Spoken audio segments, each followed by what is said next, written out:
Hello, people. What's up? It's my first day back at work, so I'm very grumpy after a 2-week vacation. I'm tired as She's fuck. a little grumpy. I'm grumpy. Yes. But you know what? It's fine. It was an amazing vacation. We went to Peru. It was beyond my wildest dreams. I never in my life thought I would ever have a desire to go there, but I think when you have low expectations, you're just thrilled in life. Actually, no, because when we went to Norway, I was like, this isn't going to be great. And it was what I thought. It was good, but it wasn't like... Peru was way better. Yeah. Why is that? Why was that? Well, we had everyone too. Yeah, but Norway was just like the same thing every day. There wasn't really like anything educational. I don't know. It just wasn't. Yeah. So, anyways, what was your favorite part of the trip? Matsu pizza. Yeah, it was definitely mind-blowing. I don't know why you're saying it like that. Matsu pizza. Jesus. Or Lake Titicaca. I did like Lake Titicaca. But it's so naughty. It actually means Puma naughty. Rock. Yeah, it does. Puma Rock is what Titicaca means. Yeah, Little fun does. fact there. Thank you. You're a great tour guide. Well, you know. And the floating islands. Yeah, that was pretty crazy. So they basically think about when you pull a plant out of Here we go. a plant out of a pot, how you get the roots with like the soil all compacted. They get that from the lake, and they put a bunch of them together, then lay hay on top of it, and that's what they live on top of. They're reeds, Joe. They're reeds. I know, but the roots, the bottom. Yes, they lay reeds on top, and they literally just live on it, and they're floating around. It's crazy. It is wild. That was pretty cool. Mm-hmm. They have to repair it every 20 days. Yeah. Another little fun fact. That's a lot of work, but you know what? They don't have like jobs. They just need to do what they do to have food, and that's it. That's their life. That's it. That's all there is. Dang, I was kind of like, I know this is a third world country, but I was like, they don't really have like the stress the daily stress we have. Like that's their day-to-day is to upkeep that island. And like, take care of your sheep and ride your boat around. They go have sex in the reeds. The fuck? Yeah. Remember she said... And shit in the lake. Well, yeah, I don't know about that. Joe went in the lake, so... Not right where they shit. You don't know that. The lake is huge. Okay, when we call it a lake, it's not like an ocean. Yeah. It was crazy. It's a huge... You can't see the other side of it. It borders 2 different countries for crying out loud. It's pretty big. It looks like an ocean. So I was way far away from that when I went in. Anyways, highly recommend Peru. It's all ends of the spectrum, like big city, then you go to the rural areas and there's hot and cold and so much things to learn about this culture. Incas are fucking crazy, just killing each other. They love sex, and it's crazy to learn, like really see firsthand how the Spaniards just raped and pillaged their way through the world in the name of God.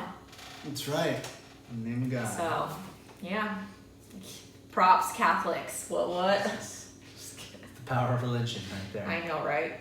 So, today's episode, we're going to talk about traveling with your significant other and tips on not breaking up while you're traveling. Ooh, that's always a plus. Ooh, yeah. Come back together. That's You definitely don't want to have to take a 12-hour plane ride home with your ex-boyfriend. Ooh, boo. Ooh. So, my number one thing is setting expectations. Is this trip going to be a relaxing trip? Are we going to go on tours every day? Do you love bus tours? Do you want to do adventures, zip lining, hiking, active? You want to know what to pack, and you don't want to overpack your schedule, or else it's going to start feeling like work. You want to leave some free time to just kind of roam. So, for me, I'm more of a beached whale type of vacation gal, but I'm learning. Girl, yeah. What about you, honey?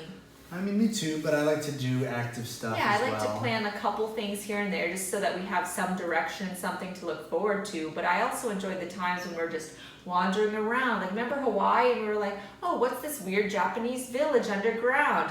And we go and remember when we made little octopus balls and like we made our own food tour. We just were like, let's just walk. And we just ate a little thing at each place along the way. That was so fun, and it wasn't planned, and I loved every second of it. Those were called yakutoris. Yes. That was a little fun fact for you guys. But you should definitely plan a couple activities in advance so you're not like, well, what do we do now? You have a general idea, like, are you going to try all the food there? Like, last time we went to Hawaii, we wanted to try a lot of like foodie places that you always see. or you want to check out the beaches or the hikes. You kind of have to know what you want to do. And even in Peru, even though it was a set schedule, I wanted to go to like one of the top restaurants, so I made reservations. Like, I wanted to make sure I didn't get back home and was like, oh, we didn't do that. Fuck, I'll probably never go there again in my fucking life. What a fucking waste. We're big on prioritizing the food aspect. Oh, it's yeah. kind of relatively easy, unless it was like some of the top restaurants in the world, not even just in Peru, is located there. Yeah. And that chef, we went to one of his restaurants. We went to two chefs that we wanted to go to. Virgilio Martinez. Yes. And Martin something. I don't even Or know. Gaston. Gaston Acurio. No. Yeah. The restaurants, and they were amazing. I think too, it's important that if you guys want to do something separate, that's okay. Every fucking trip, Joe goes to the gym in the morning, and while I go and have a drunk brunch and just like lounge, like that's my time to just be me and do my favorite thing, which is drinking in the morning, and he wants to go work out, and that's totally fine. If you want to spend the whole trip separate, then I guess that works for some people, but then it's like not really a vacation together. I'd also like to clarify, because people always bring this up when they hear I like to work out on vacations. I do too. Most people say, ugh, why? Like, you're on vacation, Joe, just relax. For the record, if anything, I prioritize working out on vacation more than not, because I know on vacation, at home, I'm going to be on point about my eating. It's easy because it's your day to day. When you're on vacation, you know you're not going to be eating good. You're going to be overeating because you're enjoying everything. So for me, especially as someone whose career is fitness, I like to maintain the physique I have. So if I know I'm going to be overeating, all the more reason I need to at least be doing something to fuel that. And for me, my body is not my career, but I have more time on vacation to work out than I do at my job. So I'm like, gosh, maybe I should take this opportunity to work out because I actually have the fucking time, instead of getting home at 9 and being like, well, I guess I'm not going to the gym. But a lot of people say, when's the right time to travel together? Whenever the fuck you want. I hate these rules. They piss me the fuck off. The cool thing about traveling is, I definitely recommend it because it shows a lot about both personalities and how you two get along. Especially if you're in a place that has a language you're not very fluent in. It really sees how you guys are going to handle each other on the day-to-day. You're kind of living with each other, eating, figuring problems out. There's always going to be something that pops up. So I would definitely say I would wait to go on a vacation with my significant other until we're both comfortable shitting and farting, because if you can't do that in front of your significant other, some places the bathroom's fucking open to the hotel room, to the bed, you know? And when you're on vacation and you're eating like other foods, your schedule's off, like you get farts, you get diarrhea, you get constipated. These are all things that you need to be open and be able to speak about to your partner. You don't want to be running to the lobby every 10 minutes. Your brain only has so much capacity for dealing with problems in a day. If you're trying to deal with, oh, I don't want to poop in front of them. Then that's you're on vacation. What the hell else is the rest? How are you going to decide where to eat for crying out loud? And you know my theory is get that shit out of the way as soon as possible. Literally and metaphorically. Yeah, exactly. I mean, yeah, you could be worried like you've only gone on 3 dates with him, he could be a murderer, but if you are dating a murderer, it's probably already if you go on one date with a murderer, it's probably already too late for you, so. He's already got you. Yeah, he's already got you, so. I mean, we went on our first vacation, after like maybe 3-4 months, we went to Mexico on a little mini cruise, a weekend getaway. Was it? Yeah, it was really soon, and we were just like, fuck it, let's go. I remember it was so cheap, and it was just the two of sure us. It was like a year? No, it was definitely not a year. And even, I went home for Christmas with you Christmas after that. was the bigger one. I think well, yeah, of course, that's family. No, we went to Mexico. I don't know about that. I mean, I was nervous as fuck, but I was also like, well, if shit happens, like, I'll just find another room, or I'll sleep on the couch, whatever, we'll figure it out. It's only 3 days. I can survive 3 days. See? 3 days in Jersey.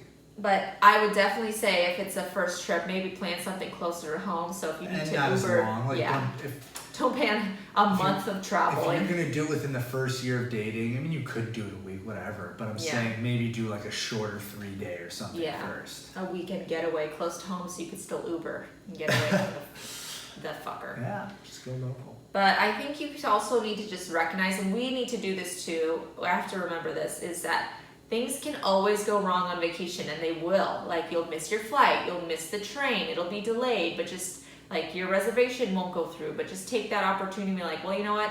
I'm not at work today, so it's still a fucking vacation. So I'm gonna make this the best and just find something else, stroll down the street, get drunk, like walk into a random bar. I don't know, go fucking cliff diving. Who cares? Just find a new adventure. That is it always works out. important because, or at least be aware of what you know their triggers are that'll get them angry, because it's gonna come up. I get very will cause triggered. it. Yeah, she likes things to be very organized, and me as someone who's indecisive, when you're not making decisions, especially on like a vacation, it's gonna drive her nuts. And so I've got to be prepared. To be more decisive.